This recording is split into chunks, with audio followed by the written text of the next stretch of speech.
सादा नमस्कार, मेरा नाम सुगंधी शर्मा है। मैं प्राथमिक विद्यालय मटिया नगला में कक्षा 5 का विद्यार्थी हूँ और आज हम भिन्न पढ़ेंगे। मान लीजिए कि यहाँ पे लिखा है 1/2, तो इसका जो ऊपर वाली जो संख्या होती है, जैसे 1 है वो होती है अंश और नीचे वाली जो संख्या होती है वो हर, और ये जो चिन्ह लगा होता है इसको कहते हैं बटा। और ये जो 1/2 होता है इसको हम आधा कहते हैं। मान लीजिए कि यह एक रोटी है, इसके हमने 2 हिस्से कर दिए, तो ये हो गया 1/2 और इस 1/2 को आधा कहते हैं और इस 1/2 को 50% कहते हैं और 0.5 है। अब ये जो आधी रोटी है हमने इसकी भी आधी कर दी, तो ये हो गया चौथाई 1/4। इसको चौथाई कहते हैं, 25% कहते हैं और 0.25 कहते हैं।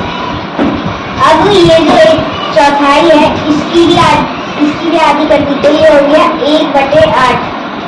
इस 1/8 को 8वां भाग कहते हैं और 12.5% कहते हैं और 0.125 कहते हैं दशमलव में।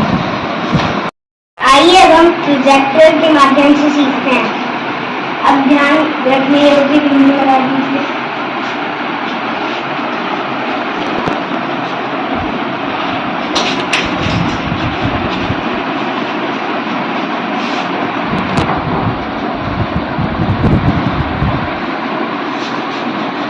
यदि किसी बिंदु का अंश 0 हो यानी कि 0 हो तो उस बिंदु का मान भी 0 होता है। जैसे इसमें हमने अंश 0 और हर 2 है बराबर, और अंश 0, 7, 0, 23, 0/23 बराबर, इसका मान 0 ही रहता है।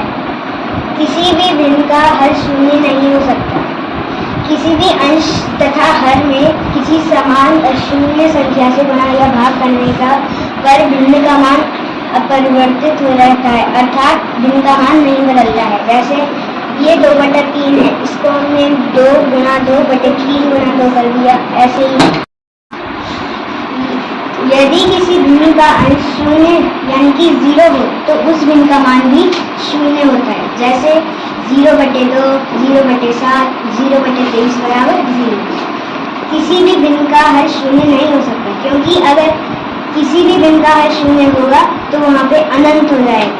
किसी बिंदु के अंश तथा हर में किसी समान अशून्य से गुणा या भाग करने पर बिंदु का मान अपरिवर्तित रहता है, अर्थात बिंदु का मान नहीं बदलता है। जैसे यहाँ पे 2/3 है, तो यहाँ पे 2/3 गुणा यहाँ पे 2/2 बराबर। ऐसे एक और उदाहरण है 2/3 गुणा 7/7 और 2/3 गुणा 100/100।